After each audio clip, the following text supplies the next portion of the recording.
Hi hello welcome to Shanmukha రుచులండి. మనం ఈరోజు చేసుకోబోతున్న రెసిపీ వచ్చేసి పచ్చి ముక్కల మాగాయ పచ్చడి అండి. సంవత్సరం వరకు నిల్వ ఉండి ఎండతో పని లేని పెట్టుకునే సంవత్సరం అంతా నిల్వ ఉండే పచ్చి ముక్కల మాగాయ పచ్చడి. ముందుగా ఒక జలాలకాయ తీసుకొని పొడుగు ముక్కలుగా కట్ చేసుకున్నాండి. ఎందుకంటే అది పులుపు ఎక్కువ ఉండి నీరు తొందరగా వస్తుందండి. ఇది పొడుగు ముక్కలుగా ఇలా కట్ చేసుకొని పెట్టుకోవాలండి. ఇలా పైన తొక్క తీసుకొని పక్కకు పెట్టుకున్నాక దీంట్లోకి ఒక ముప్పావు కప్పు దాకా ఉప్పు వేస్తున్నానండి.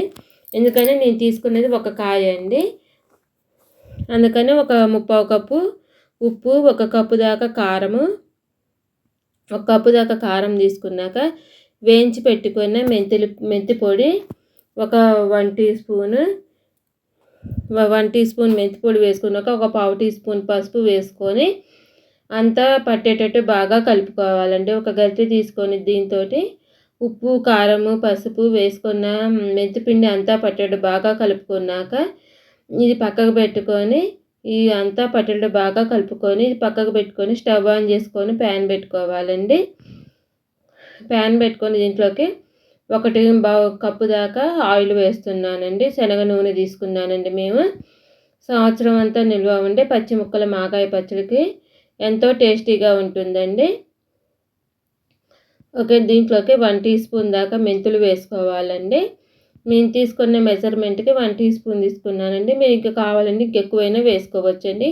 ఇది మాగుతున్న కొద్దీ మెంతులు కూడా పుల్ల పుల్లగా బాగుంటాయండి, మధ్య మధ్యలో పంట కింద తగులుతూ. తర్వాత 1 టీ స్పూన్ ఆవాలు వేసుకొని అవి కూడా బాగా వేయించుకోవాలండి.